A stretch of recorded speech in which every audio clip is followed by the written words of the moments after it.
नमस्ते, सत श्री अकाल, गुड मॉर्निंग। मैं वॉइस ऑफ मानवता न्यूज चैनल को देखने वाले सभी सुनने वाले श्रोताओं को मैं रितु बुंदेरे नमस्कार करती हूँ। वॉइस ऑफ मानवता न्यूज चैनल पर गरीबों, मजलूमों और महापुरुषों की बातें करते हैं। वॉइस ऑफ मानवता का मतलब है पूरे विश्व के लोगों की आवाज। आज का हमारा टॉपिक है जागो ओबीसी जागो। इसमें हम ओबीसी व मानवता का अर्थ तथा महत्व समझेंगे। इस विषय पर हमारे साथ जुड़े सभी मेहमानों का मैं मेघराज जी सिंह का मैं स्वागत करती हूँ। जी। और जी का खालसा वाहेगुरू, सत श्री अकाल सबको। स्वागत बहुत बहुत आपका। धन्यवाद आपका रितु जी, हमें जोड़ा इसमें वॉइस ऑफ मानवता न्यूज चैनल पर। और जो सवाल करना है, आप बेधड़क होकर आप सवाल पूछ सकते हैं। और वॉइस ऑफ मानवता पूरे विश्व के लोगों की आवाज है। पूरे इसमें केवल इंडिया की नहीं है, क्योंकि वॉइस ऑफ मानवता का मतलब है पूरे विश्व के लोगों की आवाज, किसी एक इंसान की नहीं, किसी एक धर्म के इंसान की नहीं है। पूरे विश्व के लोगों की आवाज है वॉइस ऑफ मानवता। हमने इस पे पहले जो है अपने नाम के आगे लिखा था कि वॉइस ऑफ मानवता, मतलब honour of Meghraj Singh, voice of Manavta. तो बाद में पता लगा कि इंसानों की आवाज का मालिक मेघराज सिंह कैसे बन सकता है। तो हमने फिर वहां से काट दिया उसको, क्योंकि इंसान खुद की आवाज का खुद मालिक है। तो वो उसकी मालिक, कोई उसका मालिक सिर्फ वाहिगुरु और कोई नहीं है। तो हमने इस करके इसको वॉइस ऑफ मानवता, तो पूरे संसार के लोगों के लिए आवाज उठा रहे हैं, ताकि इसमें एक सच्चाई और ईमानदारी की बात हो सके। जी। जी सर। सर, मेरा आपसे सवाल है, वॉइस ऑफ मानवता का मकसद क्या है? देखो, इसमें वॉइस ऑफ मानवता का मकसद ये है कि जो लोग पीड़ित हैं, दुखी हैं, इंसान जो आजकल कोई सुनता नहीं है, किसी की दूसरा दुख दुख की बात कोई सुनता नहीं है, और सुख की बात सुनने के लिए भी लोगों को मतलब जो है बुलाना पड़ता है। तो हमने इसका मकसद है कि लोगों तक जो इंसान भटके हुए हैं, सच्चाई से, ईमानदारी से जो लोग भटके हुए हैं, झूठ की जिंदगी जी रहे हैं, परेशान हैं, दुखी हैं, तो उनके दुखों को सुन करके उनकी जीवन में खुशहाली पैदा करना, उनके जीवन को सही तरीके से लेकर आना। कि वॉइस ऑफ मानवता का एक बड़ा काम यह है कि लोगों को सही रास्ता दिखाना। तो क्योंकि आज जो है ना, कंफ्यूज है लोग बहुत सारे, और कंफ्यूजन में जो इंसान जिंदगी जीता, तो वो एक दुखदाई होती है, उसके अंदर सुख नहीं होता। तो वॉइस ऑफ मानवता का मतलब है सिर्फ लोगों को सही रास्ता दिखाना, सच्चाई ईमानदारी का जी पाठ पढ़ाना, और लोगों आपस में प्यार मोहब्बत से जिंदगी जीना सिखाना। जी। जी जी, बहुत अच्छा ख्याल है सर जी। मेरा जी। दूसरा सवाल है सर आपसे, आप सिख होते हुए भी ओबीसी की बात क्यों करते हैं? देखो, इसका नाम हमने बताया कि वॉइस ऑफ मानवता का मतलब है पूरे विश्व के लोगों की आवाज। अब ये ओबीसी के लोग विश्व के अंदर ही हैं, ओबीसी के लोग विश्व से बाहर तो नहीं है। तो जब हमें ये ओबीसी की बात रखते हैं, तो मैं भी भारत से ही हूँ, इंडिया से हूँ। लेकिन जब हम पीड़ा में जब देखते हैं, लोगों को फंसे हुए देखते हैं, तो उसमें फिर हमने देखा कि सबसे ज्यादा जो ओबीसी के लोग जो है ना, कंफ्यूज हैं।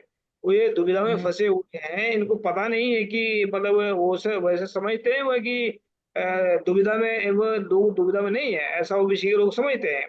लेकिन जब जो इंसान बदबू में रह रहा हो, उसको खुशबू का ना पता हो, तो खुशबू उसको पता नहीं लगेगा कि बदबू, खुशबू क्या होती है। जब इंसान बदबू से निकल करके खुशबू में जाएगा, तो खुशबू में जाने के बाद में तो इंसान को पता लगेगा खुशबू भी दुनिया के अंदर है, तो वो फिर बदबू में अपने लोगों को नहीं रहने देगा, क्योंकि उसको पता है कि खुशबू क्या और बदबू क्या। अभी हमने ओबीसी के लोगों को इसलिए जोड़ा है कि ओबीसी की जनसंख्या भारत में तकरीबन 52% है। और 52% का मतलब है कि 52% इनको मिलना चाहिए, क्योंकि ओबीसी के लोगों का हक भी मार दिया गया, खा लिया गया है। खास करके जो इनको ब्राह्मण बोलते हैं, भारत में विदेश से आए थे लोग यहाँ पर, और इन्होंने जो है इनको, ओबीसी को बिल्कुल मतलब इनका सारा कुछ खाने के बाद भी इनको सही रास्ता नहीं दिखाते। तो हमारा मकसद सिर्फ इतना है कि इंसानियत के नाते जब सिख बनते हैं, तो सिख का मतलब होता है पूरे मानवता के लिए आवाज उठाने। गुरु गुरु गुरु नानक साहब कहते हैं कि नीचा अंदर नीच जात, नीची हूँ अत नीच, नानक तिनके संग साथ बढ़िया शिव क्या रीस। वो कहते हैं कि मैं तो उन लोगों के साथ में हूँ जो सबसे नीचे हैं, जो सबसे नीचे तबके के हैं। क्योंकि बड़ों जो बड़े लोग हैं, वो तो अपना खा रहे हैं, पी रहे हैं, मस्ती मार रहे हैं, उनका उनसे मेरा कोई मतलब नहीं है। तो उसका मतलब है कि वो कहते हैं कि मैं उनके नीचे हूँ जिनकी आवाज नहीं उठाता कोई। तो हमने ओबीसी को, इसमें एससी की लोग हम आवाज उठाते हैं, वो जो एसटी की भी उठाते हैं। ओबीसी खास करके ये आज जो है, वो आज की डेट में अगर देखा जाए, हमने एक ओबीसी का आदमी था, एक नाम नाम नहीं लूंगा उसका, कि वो बुरा मान जाते हैं कई बार बंदे। तो ओबीसी, तो उसने भी यही सवाल किया था हमें कि आप सिख होते हुए ओबीसी की आवाज क्यों उठाना चाहते हैं। तो दूसरी जी बात जी उसने कहा कि ओबीसी सक्षम है, ओबीसी सब कुछ कर सकता है। तो उसने एक मेरे सामने बात रखी कि ओबीसी का मतलब है कि ओबीसी की तरफ कोई उंगली भी करता है ना, तो हम उसकी बाँह उखाड़ देते हैं। तो मैंने उसको पूछा कि कितने लोगों की बाँह उखाड़ करके आपने वापस लगाई है, बताएंगे थोड़ा।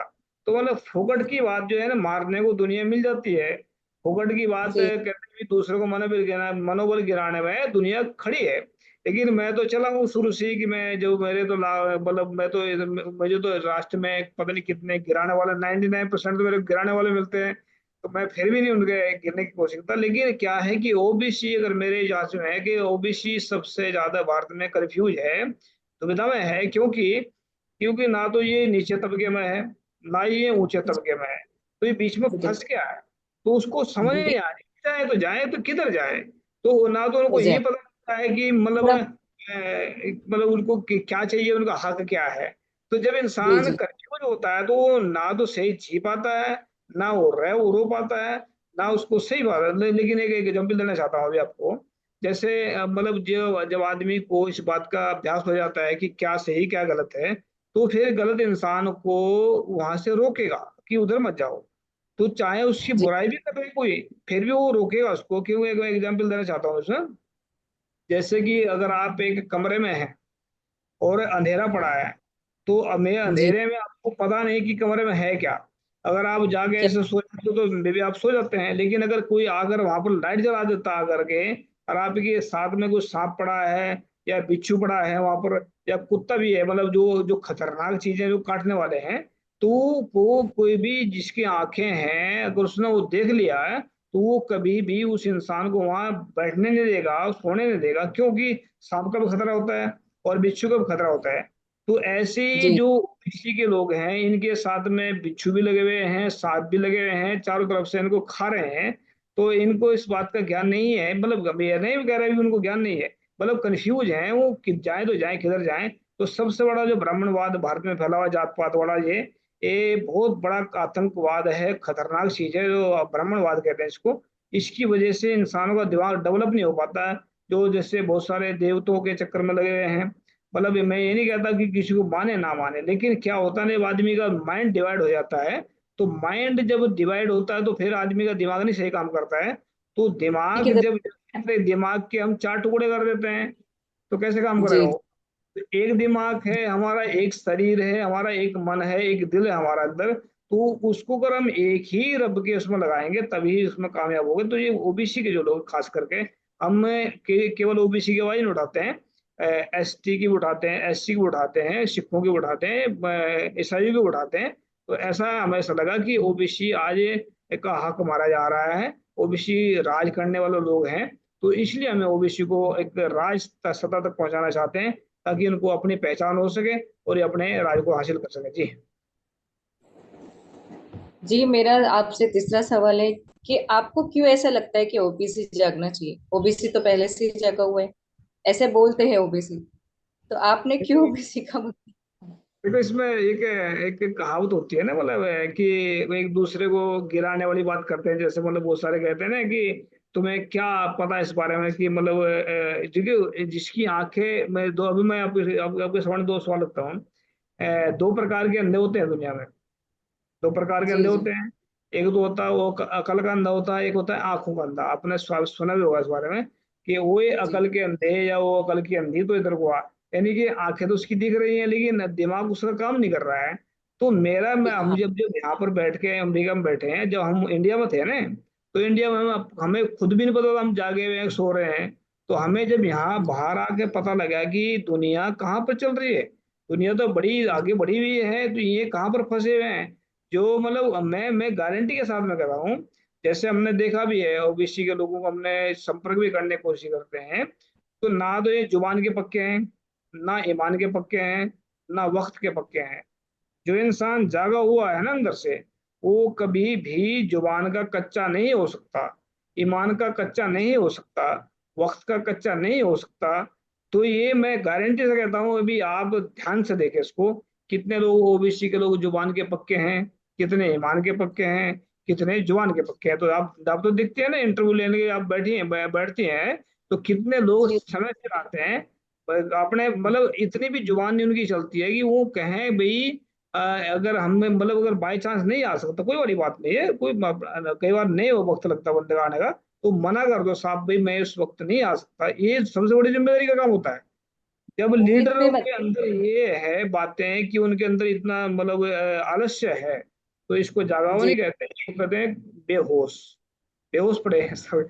तो लीडरों के बेहोशी में लीडर ही बेहोशी में पड़े हैं, तो बाकी का क्या हाल हो रहा होगा। तो मैं ये, किसी को अगर कोई ऐतराज भी है तो मेरा नंबर है तो 3474754233। अगर किसी ओबीसी के भाई को इस बात से मतलब कड़वी लगे तो वो मेरे से संपर्क कर सकते हैं, सवाल जवाब कर सकते हैं। वर्ल्ड के जी किसी भी प्लेटफॉर्म पर आकर सवाल जवाब कर सकते हैं, ऐसा नहीं कि वॉइस ऑफ मानवता भाई आके प्लेटफॉर्म पर चार विचार चर्चा करें। वर्ल्ड के किसी भी प्लेटफॉर्म पर जहाँ इनका मन करता है वहां पर विचार चर्चा कर सकते हैं। और जिस ब्राह्मणों को ये धार्मिक समझते हैं, हमने पहले बोला था इसमें कि मैंने एक मेरा वीडियो पढ़ा है कि विश्व के अंदर सबसे बड़े अधार्मिक लोग ब्राह्मण हैं।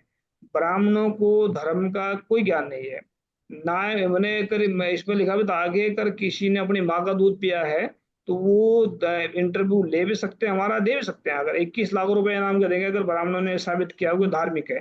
तो ब्राह्मणों की वजह से आज ओबीसी के लोग क्या पूरे भारत के ही लोग कंफ्यूज हैं, मतलब 99% में कह रहा हूँ कंफ्यूज हैं। मुसलमान भी फंसा रखे हैं इन्होंने, सभी SC ST के लोग फंसा रखे, सिख फंसा रखे हैं, सिख भी बहुत सारे फंसे हुए हैं। तो ये कह सकते हैं कि मतलब जो ओबीसी है, अगर ये ध्यान से देखें, अगर ये अपनी जुबान के ऊपर चल रहे हैं ना, जो बोले उसको कर रहे हैं, तो समझ लें जागे हुए हैं। अगर ये वक्त के हिसाब से आ रहे हैं तो समझ लें जागे हुए हैं। अगर ये ईमान सच्चाई और ईमानदारी के रास्ते में चले हैं तो जागे हुए हैं। इसका मतलब ये है कि सीधा सीधा अभी आप अंदाजा लगा कर देखें कि वो जागे हैं कि सोए हुए हैं। जी। जी जी जी सही। ओ जी, बहुत खूब कहा आपने। और आगे मैं चलना चाहूंगी। ओबीसी अपने हाथ में लेना चाहते हो, ऐसा क्यों लगा आपको? हमारा सवाल करना जरा, मैं समझ नहीं।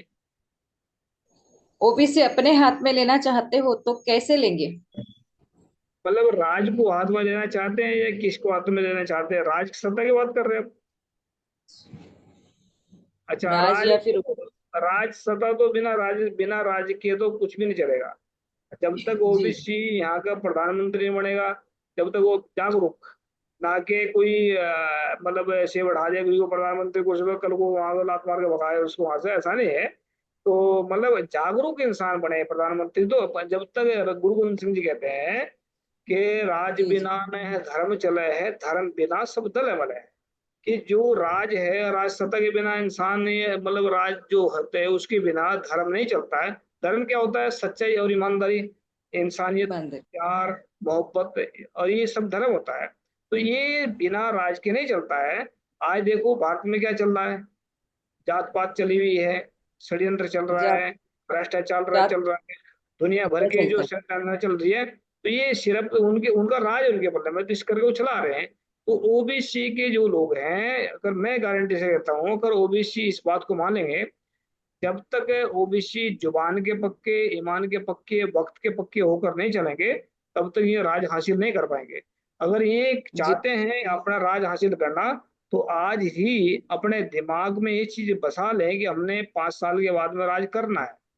मतलब नियम बांध दे इस चीज का कि हमने 5 साल के बाद में राज हासिल करना है, तो उसी तरफ उनकी दिशा मुड़ जाएगी। इनको तो यही पता नहीं, मतलब ये कंफ्यूज है सबके सब। तो पाम एक जवान के पक्के, ईमान के पक्के वक्त अगर हो गए चलेंगे, तो मैं गारंटी से लिख कर देता हूँ उसको कि 3 साल, 5 साल तो दूर की बात है, 3 साल के अंदर अंदर अपना राजकाल का हासिल करेंगे, और एक दिन ये राज भी करेंगे और आगे बढ़ेंगे। मैं इतना गारंटी से कहता हूँ कि अगर जवान के पक्के, ईमान के पक्के, वक्त के पक्के हो चलेंगे, तब राज हासिल हो सकता है, नहीं तो नहीं हो सकता। जी। जी जी जी, बहुत अच्छा ख्याल है आपका सर जी। और मैं चाहती हूँ कि आप जो जो जो आपने मुहिम छेड़ी है वो सच में लोग उसमें जुड़े और साथ चले और ओबीसी को मतलब आगे बढ़ाए। सर मेरा दूसरा सवाल है पूरे भारत वासियों को कैसे सुधारोगे आप? देखो इसमें क्या है ना कि हम तो मानवतावादी काम कर रहे हैं, पूरे विश्व के लिए काम कर रहे हैं। मैंने किताबें लिख दी, 5-6 किताबें मेरी मार्केट में पहुंच रही हैं। और अभी एक किताब 31 भाषाओं में जो है नस्लवाद के ऊपर रिलीज हुई है। तो पूरे भारतवासी अगर अपना देखो सुधार सभी चाहते हैं, कोई भी इंसान ये नहीं चाहता कि मेरा नुकसान हो। लेकिन नुकसान उसको हो। पता लगे तभी तो उसको पता लगेगा। अभी बहुत सारे हैं जो धर्म के काम करते हैं। तो धर्म का काम इंसान इसलिए करता है कि ताकि उसका मन शांत रहे। और मन शांत हो और उसका दिमाग शांत हो, उसको मोहब्बत तो उसको इंसान तो उसको सुकून मिले, इसका ऐसा करते हैं। लेकिन उसका मन शांत हो गया है, उसको कौन बताएगा? मन शांत हो गया है, उसको कौन बताएगा? तो ये पूरे भारत की जो कमजोरी है, सबसे बड़ी जो जात पात है, ये सबसे बड़ा आतंकवाद है भारत के अंदर, जात पात का, जिसने इंसानों के दिमाग को ब्लॉक किया। जिनसे इंसानों को इंसान का दुश्मन बना दिया। जिसने जी। इंसानों को नीचे ऊपर गिरा दिया। जिसने एक को जात पात। ऊंचा उठा दिया, एक को नीचे गिरा दिया। हीन भावना पैदा जी। कर दी है। तो ये जो जात पात का जब तक नष्ट नहीं होगी, इसको ओबीसी के राज में हम बताएंगे तरीका कैसे नष्ट नष्ट हो सकती है। स्कूल जब जी। फार्म भरे जाते हैं ना स्कूल के अंदर, जहाँ भी फार्म भरे जाते हैं वहां पर जात का जो कॉलम होता है, उसको जड़ से हटा करके, और जो हॉस्पिटल हैं या स्कूल हैं, यहाँ पर जो है ना, जब हम आने वाले वक्त में एक मिशन लेकर आ रहे हैं, पूरे भारत को हम एजुकेशन फ्री करेंगे, हेल्थ फ्री करेंगे।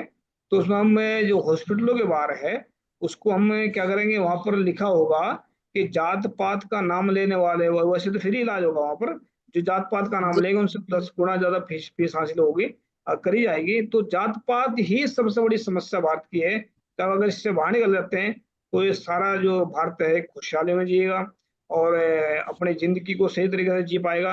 तो भारत के लिए मैं इतना कहना चाहता हूँ कि अगर भारत के लोग इसको बाहर निकलना चाहते हैं, तो सबसे पहले जो ब्राह्मणवाद जो फैला हुआ है यहाँ पर, इसको मानना बंद करें। और उनकी बातें जो है ब्राह्मणों को अगर मतलब पूजा पाठ कराते हैं घर में आकर के, इससे बंद करें, क्योंकि ये गुलाम बनाते हैं। शायद आपको इस बात में पता नहीं पता कि जो ब्राह्मण जन्म कुंडलियां बनाते हैं, खास करके पर ओबीसी ये। की जन्म कुंडलियां बनाते हैं, जन्म कुंडलियां, वो लोगों को ऐसा लगता है कि हमारी जन्म की कुंडली है, मतलब हमारा इसमें भविष्य लिखा हुआ है, ऐसा मानते हैं। लेकिन नहीं, भविष्य नहीं होता उसमें।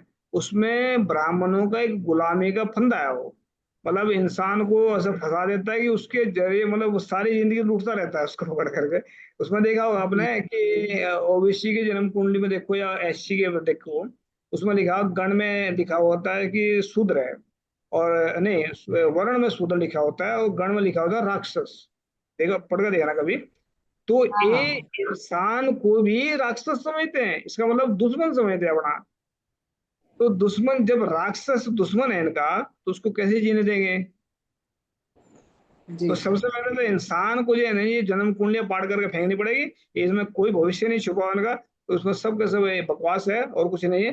तो ये जो है ब्राह्मणवाद का कहना माने ना माने उसका, और जात पात को खत्म करे, तब सुधार होगा, नहीं तो ये सुधार नहीं हो पाएगा जी। जी। जी। आपका साफ साफ बोलना है कि मतलब आपकी जो आस्था है, श्रद्धा को आप ठेस पहुंचाते हो, ये प्रैक्टिकल लाइफ जिए। और जो अभी फ्यूचर में चल रहा है वो देखो ऐसा ना है, अगर आप ये बात जो बोल रहे हैं ना आस्था, देखो यहाँ पर आदमी आगे कमजोर पड़ जाता है। कि अगर जी। मैं जी। कहता हूँ ओबीसी के जो लोग हैं वो सोचते हैं हमारी आस्था को ठेस पहुंचा रहा हो। तो भाई जी। आस्था है क्या? आप पहले ये देखो, आप मान किसको रहे हो? कोई भी समझदार इंसान जब पता लग जाता है ना कि ये गलत चीज के मान रहा है, जैसे फॉर एग्जाम्पल मैं बता रहा हूँ, अगर आप का कोई बच्चा है, अगर वो आपका बच्चा आग को हाथ में उठा रहा है, उसकी आस्था बनी हुई है कि मैं आग को हाथ में उठाना ही उठाना है, या सांप जा रहा है वहां को, अगर उसको मतलब ये लगता है कि मेरी आस्था है इसको सांप को पकड़कर दूध पिलाना है, और आपको पता है कि काट लेगा सांप इसको, तो कोई भी समझदार इंसान बच्चे को सांप तक पहुंचने नहीं देगा। उसकी आस्था नहीं दे। ये है कि इसमें मेरा, मैं इसको हाथ लगाऊंगा, इसको मैं पकड़ कर चाहे दूध पिलाऊं या कुछ भी करूं। लेकिन उसकी जो आस्था ये गलत है, क्योंकि समझदार इंसान कभी भी सांप के पास बच्चे को नहीं जाने देगा। इसलिए जो समझदार लोग जो होते हैं, जिनका दिमाग खुल गया है, जिनकी आंखें खुल गई हैं, वो आस्था जो है ना एक अंधविश्वास के नीचे जीते हैं, जिसको कहते हैं वाह आस्तिक बोलते हैं इनको, आस्तिक लोग। एक मेरी नजरों में आस्तिक भी गलत है और नास्तिक भी गलत है। वास्तविकता में जाए, उसको खोजें, ये चीज आई जी। कहाँ से है, किसने लिखी पॉइंट। है, कारण क्या है, बहुत सारी चीजें होती हैं। तो जब तक उसमें आंखें, मतलब जब अभी रोटी खाते हैं, अगर किसी ने मतलब लिख दिया गया कि किसी के ऊपर लिख दें, वहां पर दीवार के ऊपर लिख दें कि मेरी आस्था है कि पड़ू रोजाना रोटी खाने से भूख मिट जाती है, और रोटी खाए ना, रोटी खाने से भूख मिट जाती है, ऐसा लिखा, ऐसा रोजाना पड़ रहा है, लेकिन खाता नहीं है, तो भूख मिट जाएगी इसकी? नहीं मिटेगी नहीं ना। मिटेगी। तो जब तक प्रैक्टिकल में उसको नहीं करेंगे तब तक नहीं मिटेगी। जैसे ही अगर पानी नहीं पिएंगे तो प्यास नहीं बुझेगी। तो ऐसे ही धर्म का मसला भी थोड़ा से होता है, इसको आस्था में मत घसीटे। आस्था एक अंधविश्वास है, उसको अंधविश्वास से इंसान की दिमाग की भी आंखें बंद हो जाती हैं, तो उसको नहीं पता लगता। तो इसलिए हम आस्था को ठेस नहीं पहुंचा रहे, हम उनको गुलामी से बाहर निकालना चाहते हैं, बदबू से खुशबू ले जाना चाहते हैं, कांटों से फूलों में ले जाना चाहते हैं, और इसमें प्रकाश में ले जाना चाहते हैं अंधेरे से। तो हमारा मकसद है आस्था को पहुंचाना, नहीं आस्था को ठेस नहीं पहुंचा रहे। अब उनकी जो पीछे जो गुलामी का जड़ खड़ी, उसको खत्म करना चाहते हैं, क्योंकि उनकी वजह से इनकी पीढ़ियां दर पीढ़ियां जो है उसमें फंसी हुई गुलामी में। इसलिए हम इसके ऊपर कोशिश कर रहे हैं ताकि ये खुशी की जिंदगी जी सके। इसके पीछे ये है हमारा जी। जी जी जी जी सर। और आगे चलना चाहूंगी मैं। आने वाले वक्त में सच्चाई और राज कैसे होगा, ये बताइए मुझे। देखो उसमें सीधी सीधी बात यही है ना, मतलब अगर हम ये दो चीजें होती हैं इंसान की जिंदगी में। एक तो होता है छल कपट होता है। छल कपट चतुराइयां जो फालतू की होती है, इंसान दिखाता है ना, मैं उसको धोखा दे दिया, उसके साथ में छल कपट कर दिया, ऐसा लोगों को लगता है कि मैंने उसके साथ किया। लेकिन ये हकीकत में नहीं होता है। हकीकत में क्या होता है ना कि एक इंसान एक बार धोखा दे देता है, दोस्त को धोखा देता है, तो सारी जिंदगी टूट जाएगा उससे। छल कपट करता है इंसान, तो छल कपट में डर इंसान के अंदर बैठा होता है। तो ये छल कपट, झूठ, बेईमानी, ये जो भ्रष्टाचार, दुराचार, अत्याचार, बलात्कार जो फैले हुए हैं, ये इंसान को इंसान तक नहीं, इंसानियत तक नहीं पहुंचने देते। ये बलात्कार, मतलब ये अभी देखा होगा आपने, इसमें जो बंगाल में हुआ है, वो इसमें क्या, बहुत। उसको लड़के ने क्या बिगाड़ा उसका किसी का? मतलब उसको इतनी इतनी बेरहमी से मतलब उसका किया उन्होंने कि मतलब सुन के भी उसकी कांप जाती है इंसान के जिन्हें, बोले ये सरकार, मैं इसमें ये कह सकता हूँ उसको, जो सरकार है, सरकार की बहुत बड़ी गलती इसमें। और जो स्टेट सरकार है उसकी भी गलती है, तो बड़ी जो जो जो सेंट्रल सरकार की तो सबसे बड़ी गलती इसी की है।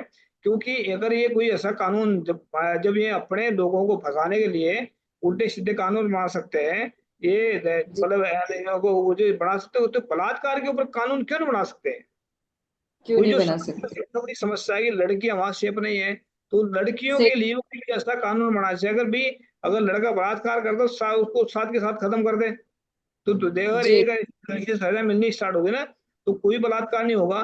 तो ये जो समस्या, छोटी छोटी समस्या है, ये बहुत बड़ी रुकावटें हैं इसमें, भारत के अंदर तरक्की में। तो ये सबसे बड़ा जिम्मेदार जो है ना, ये मनुवाद, ब्राह्मणवाद और सरकार इसके जिम्मेदार है।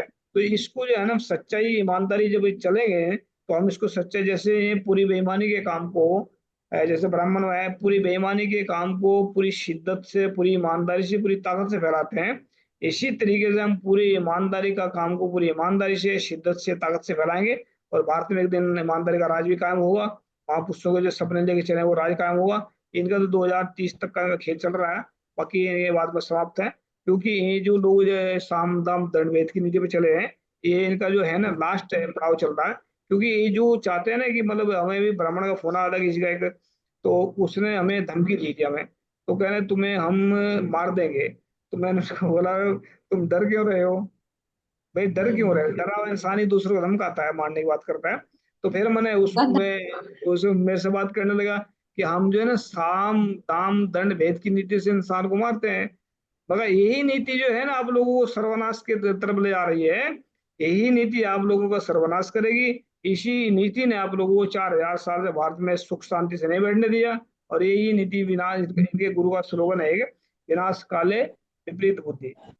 जी विनाश काल, जब इंसान का विनाश होना होता है तो उसकी विपरीत दिशा में बुद्धि काम करती है। तो विपरीत दिशा कौन सी होती है? विपरीत दिशा झूठ बोलना, सही। बेईमानी करना, ठगी करना, और ये जो है दुराचार करना, अत्याचार करना और छुआछूत करना, ये सब उल्टी बुद्धि के काम है। तो ये जी उल्टी जी बुद्धि जो है ना, इनकी इन्हें सबसे ज्यादा परेशान अगर कोई दुनिया में है, वो ब्राह्मण है। वो अपनी परेशानी फिर सबको बांटता है थोड़ी थोड़ी करके, ओबीसी के नाम पर बांट देता है, जात पात के नाम पर मार सकता है। तो सबसे जो प्रॉब्लम है, ये सच का दीपक जलाएंगे और ये अंधेरा भी, ये दुख भी मिटेंगे। ये राज हम बहुत जल्दी, हम 2023 तक का काम है, 30 तक का काम है। तो 30 के बाद में भारत में यहाँ सच्चाई ईमानदारी का राज कायम होगा और ओबीसी राज करेगा जी। जी जी जी, बिल्कुल सर जी, होना चाहिए। आपने बहुत अच्छा मुद्दा उठाया है। मैं भी चाहूंगी कि ये सब होना चाहिए, कि सारे ओबीसी के लोग एक साथ आना चाहिए, एक साथ जुड़ना चाहिए, और एक साथ होकर काम करना चाहिए, ताकि उनकी ताकत और बढ़े और हमारा ओबीसी का व्यक्ति वहां पर संयुक्त राष्ट्र में बैठे कोई भी। तो सर जी अब चलिए और बंद कर आने। देते हैं, बंद कर सकते जी हैं। सवाल बहुत सारे हुए, अभी बंद करते हैं, ठीक है इसको। Thank you. जी जी, थैंक यू सर जी। ओके, शुक्रिया। Meghraj Singh has brought the solution to the problems of the whole world in the form of a book. Book number 1. What is the solutions to the serious disputes within families in the world? This book contains solutions to the problems of families all over the world and solutions to the problems of countries all over the world. Book number 2. How will human around the world lives freely from mental slavery? This book contains solutions to the problems in the minds of atheists, theists, and people all over the world. Book number 3. We will eradicate racism from the entire world. In this book, racism is spread all over the world. Racism has made life difficult for people of almost the world. This book contains the solution to end racism. Book number 4. How can mankind get ultimate happiness? Let's find out. In this book, people from all over the world can make their lives happy, and by solving the problems, ways have been explained in this book. Book number 5. How poor Meghraj Singh became the king of Satyayog. This book contains 30 parts of the story related to the life of Meghraj Singh, in which every word is full of truth. The people who read this book will never be disappointed in life and will never fail. After reading this book, all people will live life with self-respect and will be successful happily. Although there are many writers in the world, some write novels, some write poetry, some write common books, some write very big films. But Meghraj Singh has taken up the task of writing books, keeping in mind the problems of humans all over the world. Have done.